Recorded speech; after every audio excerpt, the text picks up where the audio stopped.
नमस्कार, माझं नाव पंकज मुळे. आजपर्यंत आपण जेवढे काही गोल्ड बाबतीमध्ये, सिल्वर बाबतीमध्ये प्रेडिक्शन दिले होते, अंदाज व्यक्त केले होते, ते तंतोतंत खरे ठरलेले आहेत. तर या व्हिडिओमध्ये आपण पाहणार आहेत की वर्षाअखेर म्हणजे 2026 संपण्याच्या अखेर गोल्ड आणि सिल्वरची किंमत कुठपर्यंत जाऊ शकते. तर व्हिडिओची सुरुवात करूया. सगळ्यात पहिल्यांदा बघा की आता सध्या गव्हर्नमेंटने इम्पोर्ट ड्युटी वाढवलेली आहे गोल्ड आणि सिल्वरवरची. पहिले किती होती?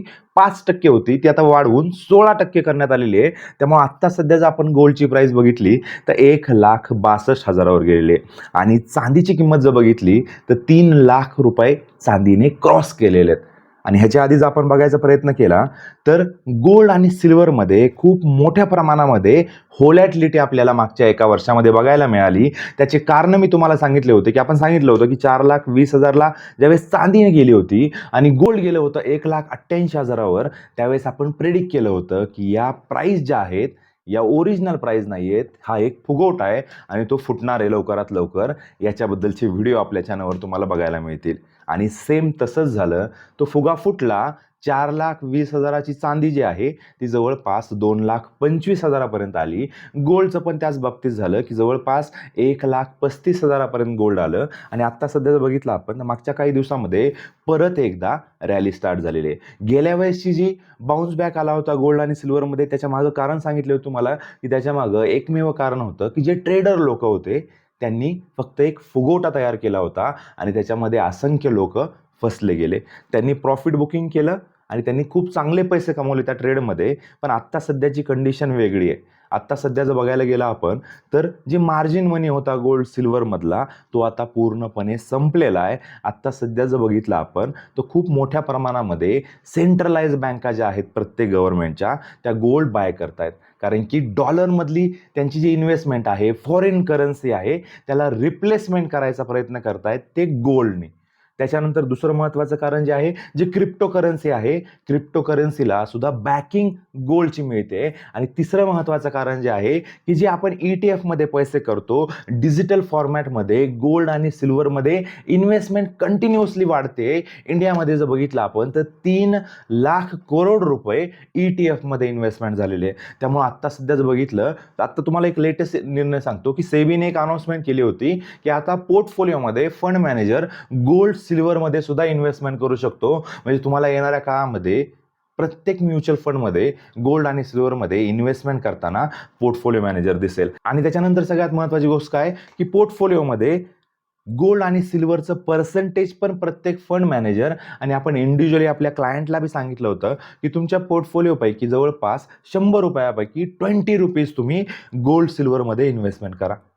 तर त्यामुळं काय झालेलं आहे की येणाऱ्या काळामध्ये गोल्ड सिल्वरची डिमांड चांगली राहणार आहे. आत्ता सध्या जे ग्लोबल मार्केटमध्ये वातावरण आहे, जी पॅनिक सिच्युएशन आहे, जे अस्थिरता निर्माण झालेली आहे, त्यामुळं शेअर मार्केट कधी वर आहे कधी खाली आहे. त्यामुळे लोकांचा त्याच्यावर भरोसा राहिलेला नाही आहे. मागच्या 2 वर्षामध्ये स्टॉक मार्केटने परफॉर्म केलेलं नाही आहे. त्यामुळे म्युच्युअल फंडचे रिटर्न जरी बघितले आपण तर खूप कमी प्रमाणामध्ये मिळालेत लोकांना. त्यामुळे लोक सेफ इन्व्हेस्टमेंट आणि ज्या ठिकाणी पैशाची त्यांची ग्रोथ चांगली होईल अशा ठिकाणी ते पैसे इन्व्हेस्टमेंट करण्याचा विचार करतायत. आणि त्यांच्यासाठी आत्ता सध्या जर बघितलं आपण गोल्ड सिल्वरच दिसतंय. सरकार तर म्हणतंय की इम्पोर्ट करू नका येणाऱ्या 1 वर्षासाठी. त्याच्या मागं वेगळं कारण आहे की ज्यावेळेस आपण फिजिकल गोल्ड बाहेरच्या देशातनं इम्पोर्ट करतो त्यावेळेस आपल्याला पर्सनली 3% GST लागतो आणि सरकारचं जे परकीय चलन आहे ते कमी होतं. त्यामुळं तुम्ही फिजिकल बाय करण्यापेक्षा तुम्ही डिजिटली इन्व्हेस्टमेंट करा गोल्ड सिल्वरमध्ये ETF माध्यमातून. त्याला ते सगळ्यात सोयीस्कर राहतं. गोल्डच्या बाबतीमध्ये जर बघायला गेलं तर सेंट्रल बँकांकडनं खूप चांगल्या पद्धतीची डिमांड आहे. त्यामुळं गोल्डच्या किमती ज्या आहेत त्या येणाऱ्या काळामध्ये सुद्धा तुम्हाला चांगल्या पद्धतीनं वाढताना दिसतील. कारण की जशी गोल्डमध्ये डाऊनफॉल आला त्याच पटीमध्ये कोणी ना कोणी गोल्डमध्ये इन्व्हेस्टमेंट करतंय. बॅकिंग खूप मोठ्या प्रमाणामध्ये गोल्ड आहे. दुसरं महत्त्वाचं की चांदीचं बघा. चांदीचं काय नॉर्मली गोल्डची काय होते की मायनिंग होते की वेगवेगळ्या ठिकाणावरनं गोल्ड म्हणजे खाणीमधनं काढलं जातं. पण चांदीचं तसं नाही आहे. चांदी ही बाय प्रोडक्ट आहे. जवळपास झिंक आणि कॉपरच्या ज्या खाणी असतात त्याच्यातनं बाय प्रोडक्ट म्हणून सिल्वर निघतं. त्यामुळे आत्ता सध्या जर बघितलं आपण तर मागच्या 6 वर्षापासून सिल्वरमध्ये डिमांड आणि सप्लायचा मोठ्या प्रमाणात गॅप आहे. इंडस्ट्रियल यूज चांदीचा खूप मोठा वाढलेला आहे. जवळपास 60% जर बघितलं आपण तर इंडस्ट्रियल यूज होते चांदी. मेन मुद्द्याकडे येऊ की या वर्षाच्या अखेरीपर्यंत गोल्ड आणि सिल्वरची किंमत कुठपर्यंत जाऊ शकते. बघा, सगळ्यात महत्त्वाची गोष्ट काय आहे की कुणीही परफेक्ट 100% सांगू शकत नाहीये, पण माझा असा अंदाज आहे की या वर्षाच्या एंडिंगला गोल्डची किंमत जर बघितली आपण तर जवळपास 2,10,000 ते 2,20,000 पर्यंत जाण्याची दाट शक्यता आहे. त्याच प्रमाणामध्ये जर चांदीची किंमत जर बघितली आपण तर चांदीची किंमत जवळपास 4 लाख रुपयापर्यंत जाऊ शकते. हा मॅक्स अंदाज आहे की इथपर्यंत या किमती वाढू शकतात. त्याच्यामध्ये जर काही युद्ध झालं किंवा काही कॉम्प्लिकेशन आले तर तात्पुरता त्याच्यामध्ये डाऊनफॉल येऊ शकतो, पण लॉंग टर्ममध्ये जर बघितलं तर सिल्वर आणि गोल्डमध्ये चांगलीच अपॉर्च्युनिटी आहे. आणि डाऊन ट्रेड जर बघितलं आपण तर काही प्रॉब्लेम झाला किंवा काही जरी अनावश्यक गोष्टी जर निर्माण झाल्या तर जास्तीत जास्त डाऊन किती येऊ शकतो तर जवळपास गोल्ड 1,25,000 पर्यंत येऊ शकतो आणि जर चांदी जर बघितली आपण तर 2,25,000चा टप्पा गाठू शकते. याच्या खाली आत्ता सध्या तरी दिसत नाहीये.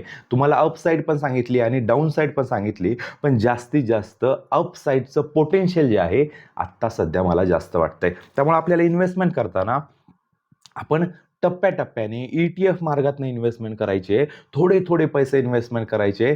ज्या लोकांच्या घरी फंक्शन आहे, येणाऱ्या काळामध्ये कार्यक्रम आहे, अशा लोकांनी काय करायचंय, सिम्पली थोडी थोडी ETF मध्ये इन्व्हेस्टमेंट आत्तापासूनच चालू करायची आहे. आणि ज्यावेळेस आपल्याला गोल्ड बाय करायचंय, सिल्वर बाय करायचंय, त्यावेळेस आपण डायरेक्टली रिडीम करून बाय करू शकतो. बघा, आत्ता सध्या काय आहे की गोल्ड सिल्वरचे जे व्यापारी आहेत, जे ज्वेलर्स आहेत, त्यांना येणाऱ्या काळामध्ये गोल्ड सिल्वरच्या किमती वाढताना दिसतील. त्यामुळे ते काय करतायत, आत्ता साठवून ठेवतायत.